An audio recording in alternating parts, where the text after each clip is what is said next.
What's up, everybody? Zulu here. Just got done with a night of Mythic Plus practice with the team. Needless to say, it was a little ugly. We tried 2 dungeons, one of which we did not get even close to timing and made mistakes and did not push through in a way that made it so we could get the dungeon done. We ended up finishing it, but we had to really pull teeth and struggle our way through it to get it done. It was plus 10 Atal'dazar, so it's not anywhere near the hardest key I've done. I've done 16s multiple times, 15, 16s, and breezed through them. I do think having a character that has gear that's almost 20 item levels higher makes a much bigger difference than you might think.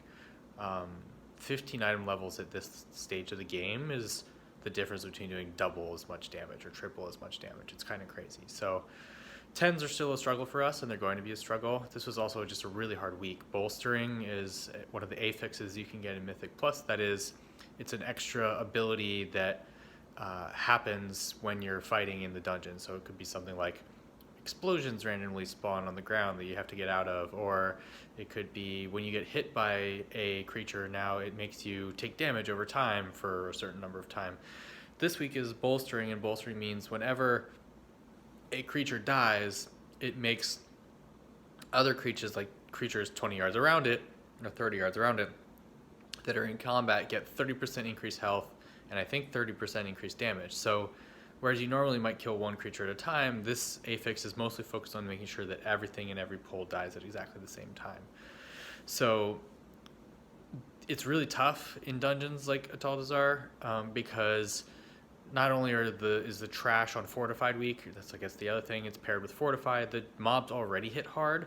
With bolstering, if there's any difference in when creatures die, all of a sudden your tank is getting destroyed, your group is getting hit really hard by AoE damage. It's really hard to manage, and so it's also, Atal'dazar is probably one of the hardest dungeons for that this week.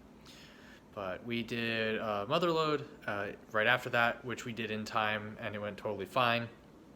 So I think it really depends. We have strengths as a group.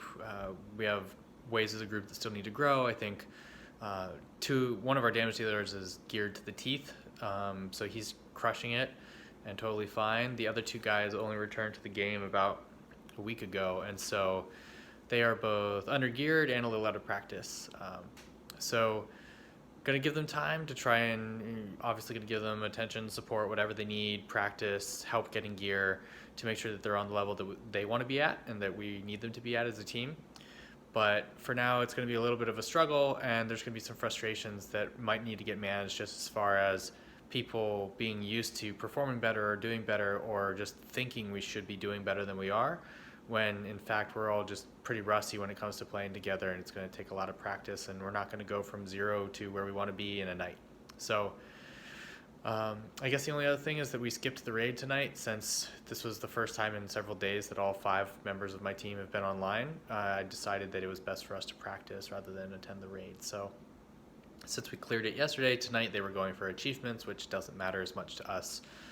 It's kind of cosmetic stuff that doesn't actually give you anything that helps you play any better or perform any better. So yeah, that's pretty much it. I think, oh, I almost forgot to mention, so the last thing is I had my stream tonight, went really well. I had the highest number of average viewers over the course of the entire 4.5-hour stream, in large part thanks to a raid from one of the folks in my Fearless Gaming community. So I wanted to shout out to Fearless Gaming really quick and say thank you for that. I'm very close to reaching affiliate on Twitch. I think I'm at 2.77 average viewers. I need 3. I think with another week of having 4 to 6 average viewers, or 10, who knows, I can end up hitting that mark, and then being able to start thinking about managing subscriptions and changing my chat options. And I'm one step closer to making Twitch at least a part-time job, something that I can use as a side gig to get some money from. But I think the biggest thing too is just I'm really enjoying streaming. I'm enjoying interacting with people in the community. So I'm really excited that I'm one step closer to being able to do more for the members of my group. So that's all for now. I want to thank everyone for stopping by tonight on the stream, if you're also watching this. If not, I will put a link to my stream in the discussion, and hopefully you can come check me out. So look forward to hopefully talking to you all soon, and I'll be back tomorrow.